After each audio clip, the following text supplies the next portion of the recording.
C'est un homme qui a été grand devant Dieu, qui a été grand devant les hommes. Et à cause de la grandeur que David a eue, il a eu aussi de grands ennemis. Il a eu de grandes batailles auxquelles il était livré. La Bible dit, ce David-là, il dit, il déclare, il proclame, il dit, je suis dans la joie. Quand on me dit, allons à la maison du Seigneur. Parce que, je ne sais pas pourquoi David le disait, mais certainement David avait expérimenté la grâce qu'il y avait d'être dans la présence de Dieu. David avait certainement expérimenté la faveur qu'il y avait à être dans la présence de Dieu. N'est-ce pas lui, ce David, qui lorsqu'il était devant l'adversité, priait d'abord Dieu. Quand on lui disait, les ennemis arrivent, ils sont à ta porte, il priait d'abord Dieu. Il cherchait d'abord l'Éternel, son Dieu. Il demandait d'abord à Dieu. Qu'est-ce que Dieu disait face à l'adversité? Et ce David-là, il dit, quand on me dit qu'il y a la présence de Dieu qui est là, qui s'offre à moi, moi je suis dans la joie. Je ne sais pas si quelqu'un est dans la joie ce matin d'être venu dans la maison de Dieu. Mais vous savez bien aimer dans le Seigneur. Si on ne connaît pas réellement quelqu'un, si on ne connaît pas profondément quelqu'un, on ne peut pas dire de cette personne qu'en allant chez elle, on est dans la joie. Je sais combien de personnes à partir de 17 ans aujourd'hui seront inconsolables quand on dira qu'on est à quelques heures de lundi où on va reprendre le travail. Oh, le travail du fond ne me donne rien de bon. Je fais tous les efforts, mais j'ai aucun résultat efficient.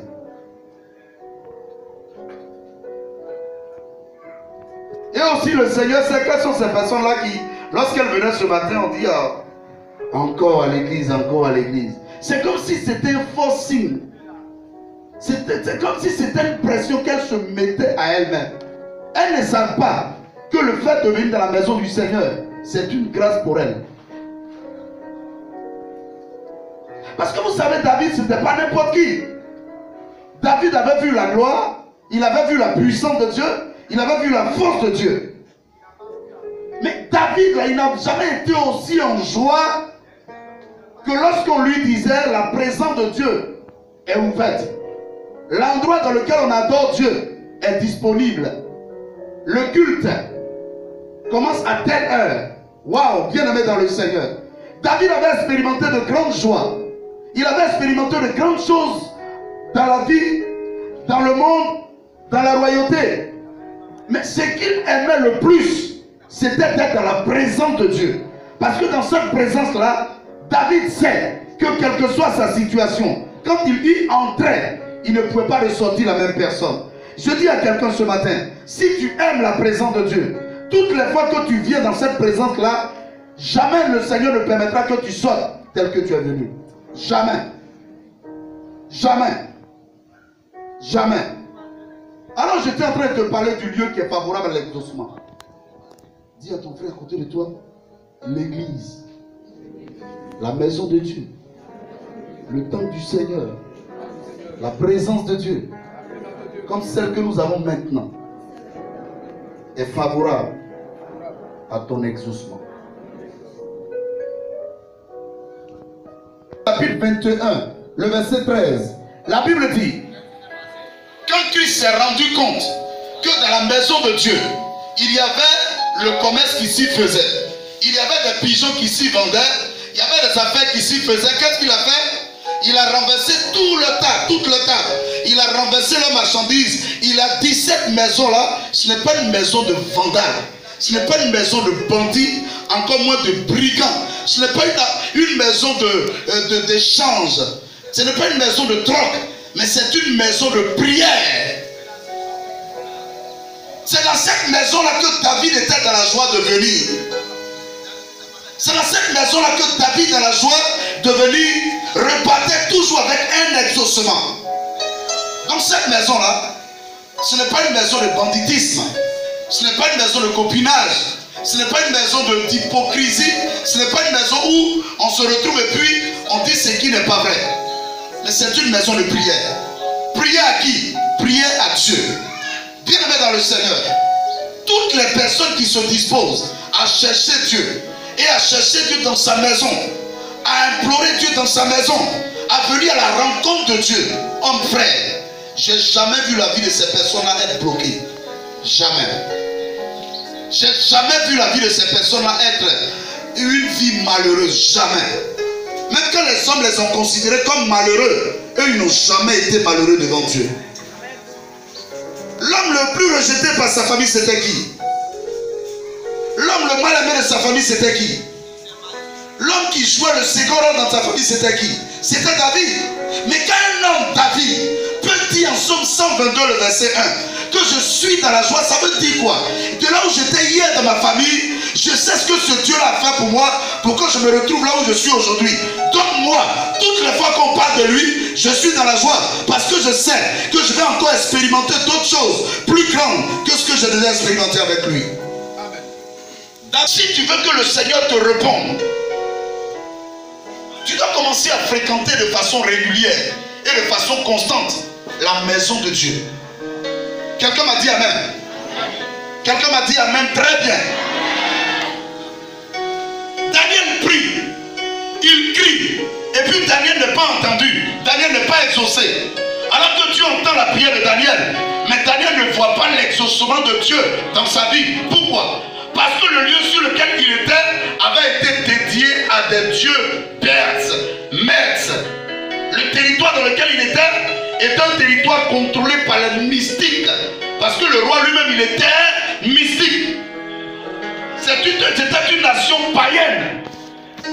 Donc c'était difficile pour Daniel de recevoir l'exaucement. Écoute-moi bien. Tu as souvent mal prié par la position, par l'endroit dans lequel tu t'es trouvé pour présenter tel ou tel sujet à Dieu. Ça a été une mauvaise prière pour toi. Vous savez, souvent les gens disent, ils racontent que les murs ont des oreilles. Si une fois entendu ça, on dit souvent les murs ont des... En fait, ce n'est pas que tous les murs du monde entier ont des oreilles. Mais il se trouve que la terre sur laquelle le mur a été bâti, pour qu'on appelle ça maison là, est une terre consacrée à des divinités. Donc toute prière que tu élèves, quand tu parles de ton projet dans cette maison-là, étant donné que le propriétaire de la maison n'est pas chrétien, et avant de faire toutes choses importantes, on fait des sacrifices. Il a fait des sacrifices. Donc toutes les prières de ces locataires-là sont écoutées par une divinité. Lui, il pense que Dieu l'a exaucé. Oui, Dieu l'a exaucé. Mais quand ça arrive, ça tombe quelque part là-bas, où il y a un blocage. Qui n'a jamais habité une maison où on dit, dans la maison là, il y a des trucs bizarres qui se passent dans la maison. Il y a des gens même qui ont dit, depuis que je suis arrivé dans la maison, au lieu de croître, je décroît. J'ai des problèmes.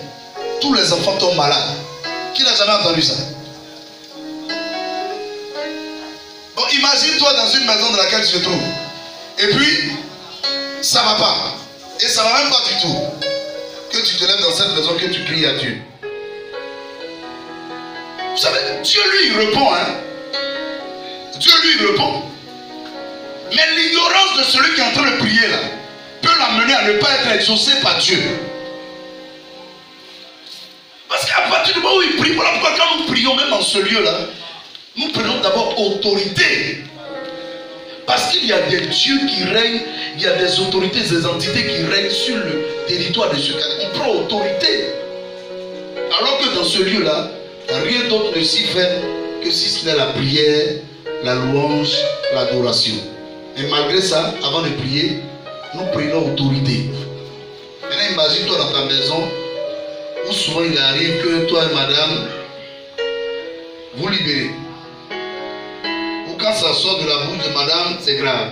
Quand ça sort de la bouche de monsieur, c'est grave. Et puis, quand les deux se croisent, c'est gâté. Ou souvent même quelqu'un peut rentrer dans ta maison et faire ce qu'il veut. Maintenant, imagine-toi que cette maison-là soit pour toi. Je ne dis pas que tu ne seras pas exaucé. Mais le temps que Dieu va mettre, sinon le temps que tu vas mettre à être exaucé, ça sera un temps long. Souvent même impossible. Parce que Dieu même peut t'interroger pour te dire, mon fils, là où tu es venu là, je ne suis pas là. C'est pas bon. Parce qu'il peut arriver que tu sois amené à mener des batailles avec Dieu.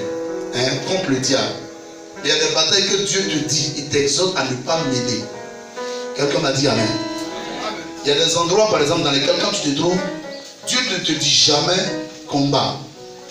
Il te dit, mon fils, retire-toi. Retire-toi simplement. Parce que là où la compétition est arrivée, là, si tu t'entêtes, c'est ta vie qui va en pâtir, en souffrir. Ta vie va en subir.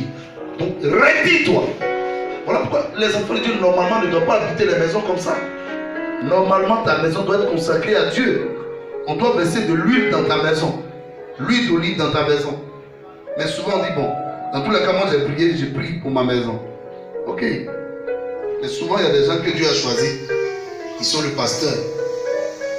Pourquoi est-ce que souvent, quand tu pries le Seigneur, tu as comme l'impression que le pasteur doit prier un peu pour toi, ou bien t'imposer les mains? Pourquoi? Pourquoi tu as cette sensation-là qu'il faut que le pasteur prie pour toi pour que la Seigneur soit décantée? C'est parce que tout simplement, là où nous sommes, nous sommes dans une armée et nous n'avons pas les mêmes grades. Est-ce que vous comprenez? Nous n'avons pas les mêmes grades, nous n'avons pas le même niveau. Ce que moi je sais, toi tu ne sais même pas ça encore. Ce que je peux subir et résister, toi tu n'as pas encore subi le tiers de cela. Est-ce que tu comprends? Donc si tu t'entêtes à subir cela, au lieu que ça te fasse du bien, ça te fera très mal. Et plusieurs enfants de Dieu se sont engagés à mener certaines batailles et ils ont pris beaucoup de coups et ils ont relâché, ils ont abandonné. Il y en a d'autres même qui ont eu des esprits bizarres où on dit folie parce qu'ils n'étaient pas habilités à le faire. Est-ce que le pasteur, par exemple, s'il veut détruire un canal ou bien aller dans ton village, il mettra en prière? Mais toi, avec le zèle que tu as dit, non, moi je vais là-bas. Je vais dans mon village, je vais me lever contre les sorciers. Mais non, il faut être sage dans la vie. Alléluia. Si tu dis à ton père ou bien à ton pasteur, il te dira, bon, ok, on va y aller avec la manière selon Dieu. On va organiser les choses comme ça. On prie le Seigneur et le Seigneur va distribuer. Souvent même, lui-même là, Dieu lui dit, il ne faut pas aller là-bas seul. Va là-bas avec tes amis. Va là-bas avec des gens qui vont t'aider aussi dans la prière. Imaginez-vous qu'une bataille dans laquelle le Seigneur demande à des généraux, à des colonels de se mettre ensemble pour aller, de se mettre en coalition pour aller. Que toi tu sois seul à mener telle bataille. Qu'est-ce qui va se passer dans ta vie? Qu'est-ce qui va se passer dans ta vie? D'autres enfants de Dieu sont restés dedans. D'autres enfants de Dieu sont restés dedans. Et puis même qui t'a dit d'aller mener cette bataille là? Non, non, il y a un rocher dans notre village là, il faut que j'aille détruire ça. Mais qui t'a dit d'aller faire ça? C'est Dieu qui t'a dit ça. Moi je me rappelle le zèle d'un frère Christ. Il dit quand lui il va avoir les moyens, il va aller. C'est où ça le Bouddha se trouve? Il va aller détruire le Bouddha. En son temps j'étais quand même émerveillé. Waouh, il est zélé.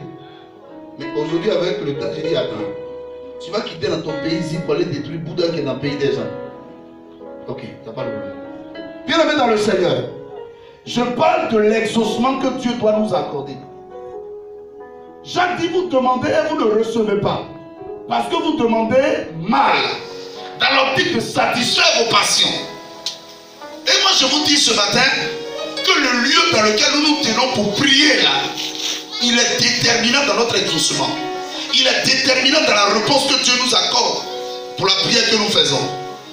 Voilà pourquoi bien aimé dans le Seigneur. Quand je constate souvent l'inaction des enfants de Dieu, quand je constate souvent la nonchalance spirituelle des enfants de Dieu, oh, il n'a pas encore compris. Croyez-moi et comprenez-moi.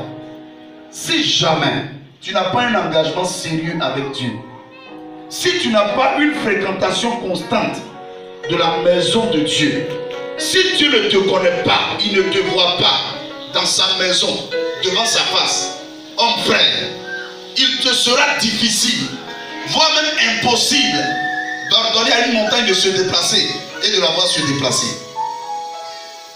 Impossible. Impossible. Je te le dis en vérité. Vous savez bien aimé dans le Seigneur, lorsque le Seigneur nous exauce là, qu'est-ce qu'il voudrait de nous? Il voudrait une reconnaissance de notre part, n'est-ce pas? Donc le Seigneur sait parmi nous ce matin quels sont ceux qui lui seront reconnaissants, qui vont lui rendre hommage pour ce qu'il va faire dans leur vie, n'est-ce pas? Au fait, la Bible dit, c'est par les paroles de notre témoignage que nos ennemis ont été vaincus. Mais généralement, le premier témoignage est rendu où? Il est rendu où? Il est rendu à l'église. On partage le témoignage avec ses frères et sœurs en Christ. C'est pas ça? Et souvent, même quand on finit de prier pour ton témoignage, quand tu viens de rendre ton témoignage, on prie pour ton témoignage afin que ce que le Seigneur a commencé dans ta vie là ne s'arrête pas. Est-ce que c'est pas vrai? Maintenant, imaginez-vous quelqu'un qui ne fréquente pas la maison du Seigneur et qui dit Seigneur, exauce-moi, réponds-moi.